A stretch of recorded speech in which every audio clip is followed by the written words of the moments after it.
Hello everyone, welcome to Dede's Mediterranean Kitchen.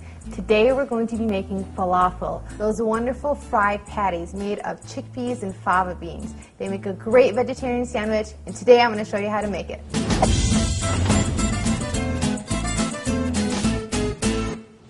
The first ingredients we're going to use are dried chickpeas and dried fava beans. We're going to soak them overnight in water to the brim, and then the next morning we're going to pour off the water when we assemble the falafel. Next we have cilantro and parsley. You're going to need about a cup to a cup and a half of cilantro, fresh cilantro as always, and about a half cup of fresh parsley. You're also going to need one large onion. You can use yellow onion or white onion, either one.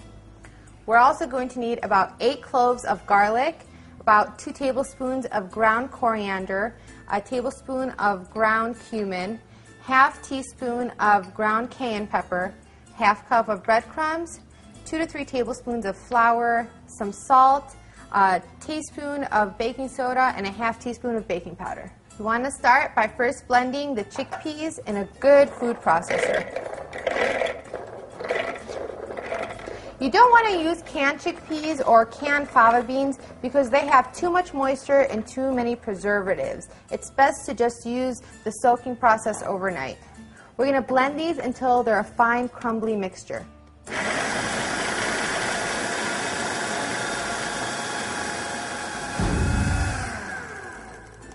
Now, after you're done grinding them up, you want to empty them into a bowl. We're going to do the same things with the fava beans. And then blend them until they're nice and crumbly.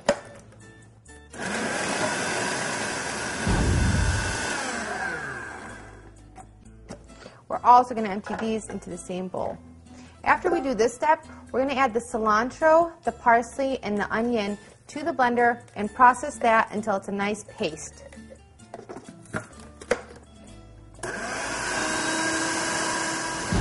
About halfway through, we're going to add one of the most important ingredients, garlic. I know you all love garlic.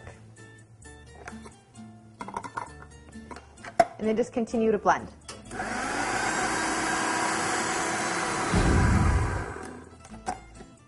After we're done blending, we're going to add it to the other ingredients. You should smell this. It smells amazing. The cilantro and parsley, garlic, onion. What better is there than that? At this point, we want to mix it until it's very well combined. Falafel was actually traditionally made with just fava beans. As it moved north along the Mediterranean, people started to incorporate chickpeas into it. Some people make it with just chickpeas, some people make it with just fava beans. There's a lot of little variations to the dish, but the main ingredients are the chickpeas and the fava beans. Falafel is also a very healthy dish if you don't fry it. You can also bake it, but many people just fry it up. It has a lot of protein and a lot of fiber. After we've combined the ingredients, we're going to add all the seasoning. Start with the coriander, the cumin, the cayenne pepper. If you don't like it spicy, you don't have to add the cayenne pepper. I'm going to add the breadcrumbs and salt. We're going to add 2 teaspoons salt. Actually, let's do 3. Some people like it really salty, some people don't like it that salty. It all depends on how you like it. And then we're going to mix this up really well. After we add all the seasoning, you want to check the dough's consistency. This is a lot like a dough. And if you see that it's too crumbly, what you can do as a fix-it is to add some flour. I like to add 2 to 3 tablespoons of flour. You don't want to add too much because you don't want it to be too doughy, and then it'll stay raw in the middle when you fry it. So just mix it up again. After you add the flour and you're done mixing it, you can actually freeze it. Falafel can actually freeze for up to a month. But you want to freeze it before you add the baking soda or the baking powder. So just like that, we're going to add our baking soda and our baking powder, and then we're going to let it sit for about 10 to 15 minutes so that those ingredients activate all together and you get a nice fluffy falafel. There's the baking powder and the baking soda. And just mix it all up.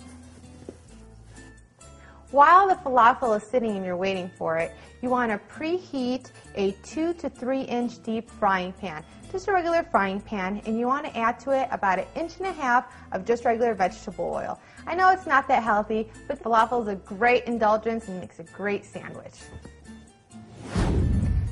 Falafel mixture's been sitting for 15 minutes. Now it's time to fry the falafel. There's 2 different ways you can mold the falafel when you fry them. You can use a falafel molder, or you can use 2 spoons. Now I know this is not readily available everywhere, so you can just use 2 spoons. I'll show you both ways. So we're just going to get a spoonful of this, and you just want to mold it up so it's a nice little ball, just like that. And be careful when you're frying it, you don't want to burn yourself. Have the oil on medium heat, and just slowly drop it in.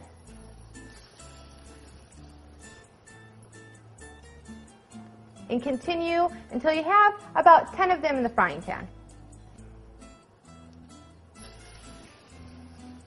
Now you don't want to let them cook until they're about medium golden brown. You don't want them too dark, and you want to make sure that the oil is on medium-low heat, because otherwise they'll be nice and dark on the outside, but they'll be raw on the inside. So you definitely don't want that.